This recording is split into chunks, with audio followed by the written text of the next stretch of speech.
Jadi adik, tuan-tuan semua sudah tahu, boleh dalam Islam ni letak jawatan kalau kita berkeuzuran.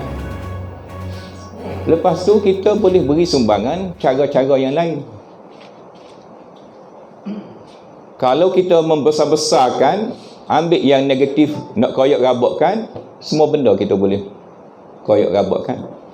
Sama dengan amanah kebangsaan ni, disebut oleh Tuan Ketua Kawasan tadi, sekian-sekian. Saya nasihatkan, ya, oleh kerana disebut secara terbuka. Tadi saya harap tak ada lah disebut secara terbuka. Bila disebut secara terbuka, saya kena betulkan sikit lah. Kita kena tahu sebab-sebab dia. Manusia diberi oleh Allah SWT atas muka bumi ni sebab musabab lebih penting daripada ketentuan-ketentuan lain. Doa dan takdir ni datang selepas kita menyelesaikan sebab musabab. Macam Rasulullah kata, kalau tak silu unta lagi, tak mau unta lagi, tambak. Kemudian kamu bertawakal. Itu sebab. Sebab tak larinya unta kerana ada tali ditambak. Jadi kita kena peksalah, ada masa lagi. Kita jumpa balik ahli kita, kita merapatkan saf kita. Parti amanah ni adalah sebuah parti yang kecil. Jangan kita berasa parti amanah ni hebat. Sebagai keluarga yang kecil berhadapan dengan musuh yang besar, lawan yang besar, tanggungjawab yang besar, tugas yang besar, kita kena bersatu padu. Kita kena jangan ambil benda titik bengek. Kita jangan menepikan mana-mana pihak dalam jemaah kita, parti kita. Kita kena hormati setiap orang dalam perjuangan kita. Baru kita boleh jadi kuat, insya-Allah, dan ada masa lagi kita boleh kuatkan balik dengan syarat pihak-pihak yang tidak terpilih, misal kita ambil balik, ziarah balik, jumpa balik. Dan saya yakin rakyat di seluruh Malaysia dan Kelantan khususnya sangat berharap Pakatan Harapan termasuk amanah ni kuat. Ya, dalil dia salah satu dalil kecil, bukan dalil besar. Bila saya di wawancara Sinar Harian, ramai orang tonton. Saya pun terkejut. Saya tak ada rancangan nak buat wawancara. Tetapi kerana ada satu portal berita internet yang buat laporan tidak betul. Kononnya saya bergaduh dengan Abang Mat Sabu. Kononnya saya tuduh Abang Mat Sabu ni diktator dan lain-lain. Maka saya kena ada satu ruang untuk memberi penjelasan.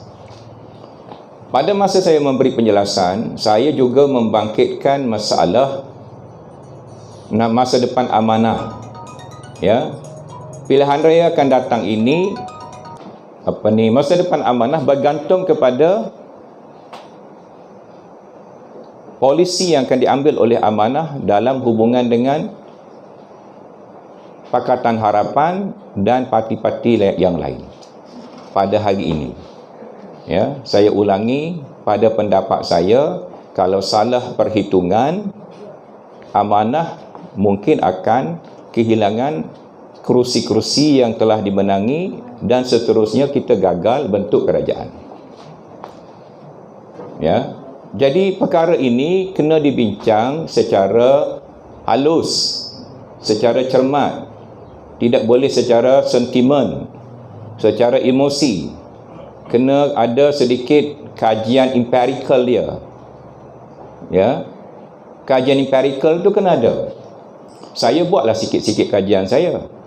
Tapi saya tidak nak paksa orang terima kajian saya. Kajian saya ni macam orang zaman dulu, dia belajar falak, dia kira waktu semayang, waktu puasa, tarikh hari raya, sekurang-kurang untuk diri dia. Jadi saya kebetulan belajar sikit-sikit statistik dekat universiti zaman dulu. Ya. Bila saya mencadangkan 3 penjuru, itu saya buat sedikit kajian. Kalau 3 penjuru masuk perangkap ni, kita boleh mengentas ke tidak. Jadi sudah buat kajian, saya pun campur. Saya campur yang pertama dalam konvensyen pilihan raya amanah, awan amanah di Pelabuhan Kelang. Saya tak ingat tahun dia lah. Yang pertama, pada masa itu ada ahli panel daripada PKR dan DEP. Kedua-dua ahli panel giling kepala. Tak boleh. Ya, tak boleh menang. Tetapi akhirnya kita berjaya jadi kerajaan kerana 23 kursi. UMNO kalah, Datuk Seri Najib kalah kerana PAS pergi bertanding lebih. Sebab itulah PAS sampai hari ini dia mengetak bulu. Mengetak bulu ni bahasa Kelantan, iaitu apa dia nak ayat mengetak bulu ni? Perik tapi bahasa Kelantan ni sedap lagi.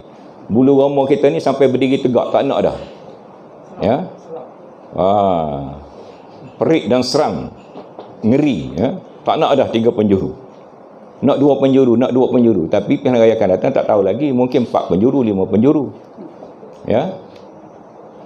PAS dengan UMNO pun tak boleh kata 100% mesti 2 penjuru je. Tak. Belum tentu lagi. Dalil dia di Sabah. Sabah permulaan. Sabah adalah cermin bagi pilihan raya Semenanjung dari segi kerjasama parti-parti dalam muafakat nasional atau Pakatan Nasional.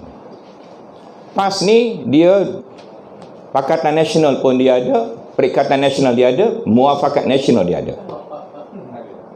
Tok Guru panggil Kangkang, Kengkeng. Tahun 2015 lagi Tok Guru marah.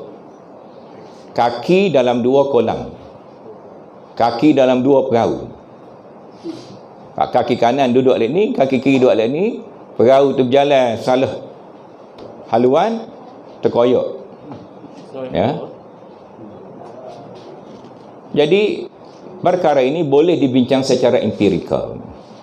Kalau orang Cina seperti mana pilihan raya Slim River baru-baru ini tinggal PH kerana apa-apa sebab dan undi BN atau PN, maka ketiga-13 kerusi bersatu dulu akan dapat diambil semula oleh Barisan Nasional ataupun Perikatan Nasional. Kalau kursi ini ditandingi oleh pihak-pihak yang hilang kepercayaan rakyat, yang pernah mengundi PH dulu,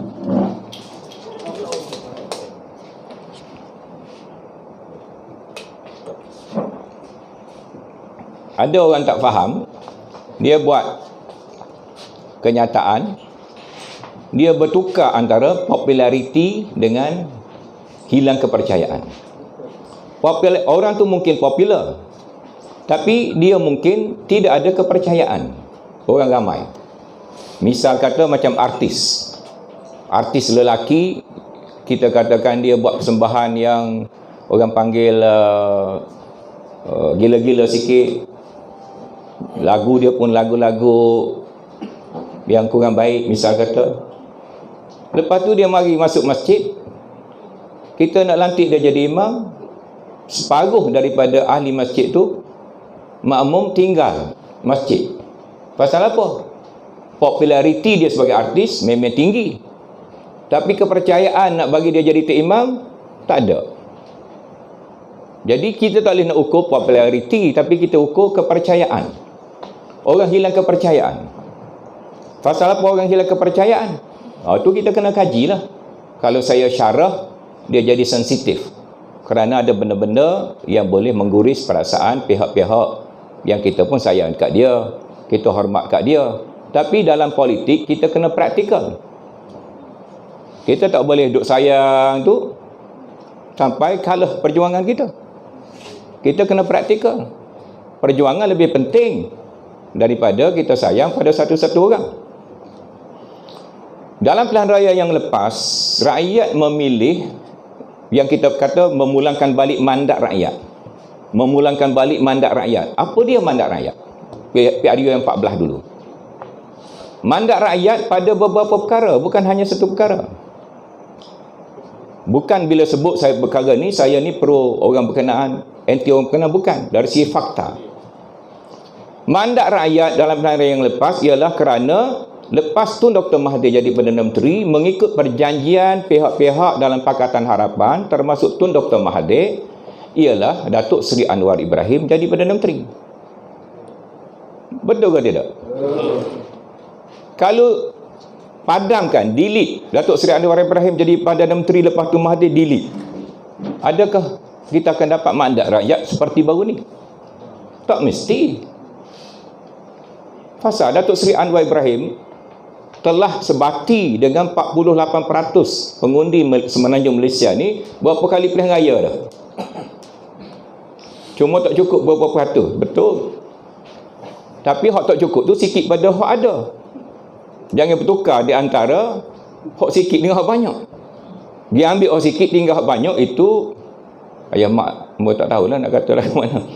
Dah ada kau kaedah. Ambil sikit tinggal hak banyak. Jatuh ke cerdik ke jatuh ke kurang cerdik. Hak banyak ni asas kita. Kita tinggal pas tu kerana nak jaga hak banyak ni. Siapa buat parti suku kerana nak jaga hak banyak. Kalau awal-awal lagi nak ambil hak sikit, baik duduk dalam pas. Baik. Mandat rakyat adalah Perdana Menteri selepas tu Dr. Mahathir adalah Datuk Seri Anwar Ibrahim. Kedua mandat rakyat ialah manifesto kita. Suka tak suka, kitab tak kitab suci, manifesto kita telah janji. Sebagai seorang pemimpin, kita tidak boleh kata masa buat dulu saya tak sedar diri, lepas menang baru saya tahu. Tak boleh macam tu. Sedaya upaya kita kena usahakan. Bila kita kata manifesto kita ni bukan kitab suci, kita tak terikat dengan manifesto, itu antara permulaan hilangnya kepercayaan rakyat kepada kerajaan PH. Bila mari pilihan raya kecil, pengundi ajar. Mari pilihan raya kecil, pengundi ajar. Mari pilihan raya kecil, pengundi ajar. Tak sedar lagi ke? Datuk Seri Anwar Ibrahim dari segi analisis, dia agak terselamat. Saya sikit-sikit terselamat. Macam mana? Datuk Seri Anwar Ibrahim kebetulan tak ada dalam kabinet. Jadi apa-apa yang dimungkiri janji oleh kabinet yang lepas tidak sangkut dengan Datuk Seri Anwar Ibrahim. Ini peluang kita untuk naik balik. Kalau kita ambil balik orang hak kata hak ni pun tak pakai, hak ni pun tak boleh nak buat, hak tu tak boleh nak buat, nak jual ke apa dia? Apa yang kita nak jual pilihan raya akan datang? Nak jual nak tangkap Najib nak masuk penjara dah. Nak jual apa pula? Fikir secara tenang, secara saksama. Jangan cepat. Bila orang sebut, waktu bidah selalu. Waktu lastik selalu. Waktu bedik, kepada ni obat yang kecil main ke tu. Buah tegur manggu. Saya kecil-kecil dulu pegang, ada senapai, peluru dia tegur manggu. Tembok saing. Sakit juga tapi apa. Kita tua dia kan, boleh main bedi lagu tunya. Baca molek. Dengar dulu. Buka buku dulu, tengok angka-angka dulu. Saya ulangi, berdasarkan pilihan raya Slim yang terakhir, kalau orang Cina balik 25% kepada BN, bukan saja 13 kursi tadi, kalau kita bagi pada pihak yang hilang kepercayaan rakyat, kita akan gagal membentuk semula kerajaan. Nak jadi kaya semula ke tak sih? Kalau tak sih, buat cara tak sih. Dan saya mencadangkan kita fokus kepada ambil semula kerajaan dan